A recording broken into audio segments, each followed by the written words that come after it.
It's now time for Energy Insights, where you get an inside view and local perspectives of all the oil and gas progress going on in the Mid-Ohio Valley.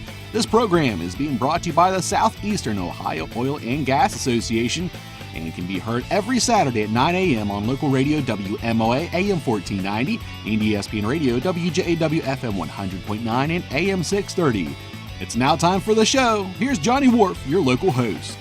Energy Insights on a Saturday morning, and from Artex Oil Company, Jerry James joins us again. We had an interesting conversation a couple of weeks ago here on Energy Insights, and we talked initially about the tentacles of the oil and gas industry as it relates to downstream, but if we take them back, if we go back in the future, so to speak, talk about the tentacles of this industry and how so many things that pop up around town come from it. Yeah, a lot of people don't realize it. In the late 1800s, Ohio led the world in oil and gas production, and Marietta was a critical part of that.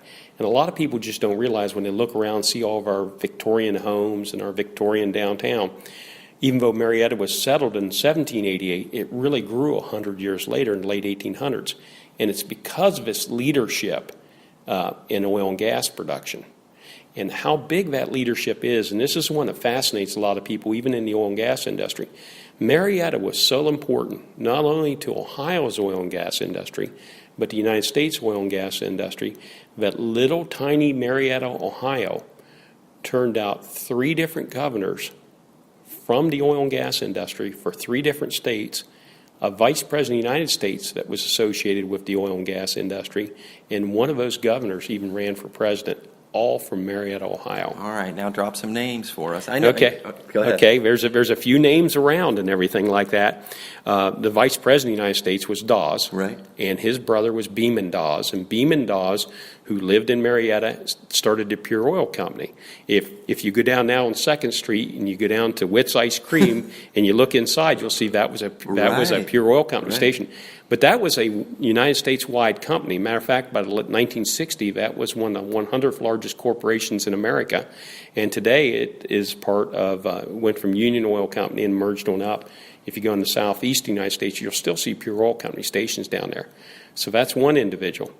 The other one... It would be nice to get these kids that are in school now a little history lesson down at Witt's while they're sitting there with ice cream. That's right. Double attention. That's right. Great things can happen from Marietta, Ohio.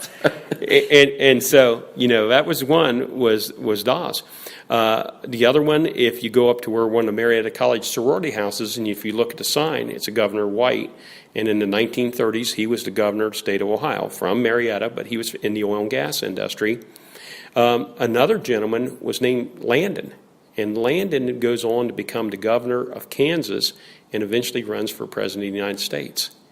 And he grew up in Marietta, Ohio. Even though he was born in New York, he grew up here in the oil and gas industry and went to Kansas when things were booming 100 years ago. Are you getting to the point that you're going to announce that you're running for president? I'm not that stupid. No, another one that I think of, because it was, when I was growing up, and my grandmother was friends with David Bartlett. That's right. And his brother Dewey was the senator of Oklahoma, if I'm not mistaken. You're absolutely right. Dewey Bartlett, who was another one, and we know the Bartlett name from like Bartlett Street in Marietta, Bartlett Science Center at Marietta College. People's Bank. People's Bank, the Bartlett family started People's Bank. They were oil and gas producers, and they moved to Oklahoma.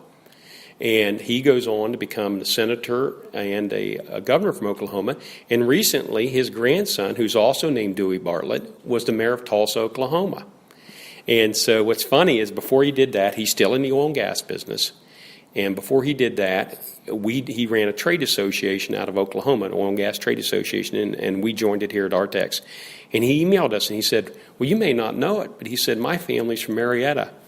And I emailed him back, and I said, yeah, we in Marietta are quite aware who the Bartlett family is in this town. That is funny. I did not know that extension of the Bartlett family, so that's interesting. And for folks that are listening, maybe out driving around right now, if you're familiar with Oak Grove Cemetery, which isn't in Oak Grove, but it's at the corner of Worcester and 8th, the entrance at Worcester and 8th, I should say, where the American Legion is, if you pull in right there, that's where David Bartlett, the Bartlett family's is buried right there. So that's kind of how close it is to what we're talking about. Yeah, talking about that, if you continue on the cemetery, look for one of the largest monuments in the cemetery, and you'll see a guy seated on a chair. Robert Dinsmore. Robert Densmore, that's right. Look what's underneath his arm. That's an oil derrick. It's an oil derrick. I love that. Yeah. It's one of the great. So you just don't realize how much history we have tied to the entire oil and gas industry. And it's really what helped build this area. An uncle who dwelt apart. I'm trying to think what the saying is on there. I may go look myself. Yeah. All right. Jerry James, thank you again for joining us here, Energy Insights, on a Saturday morning here on the radio station. Until next week, have a great day.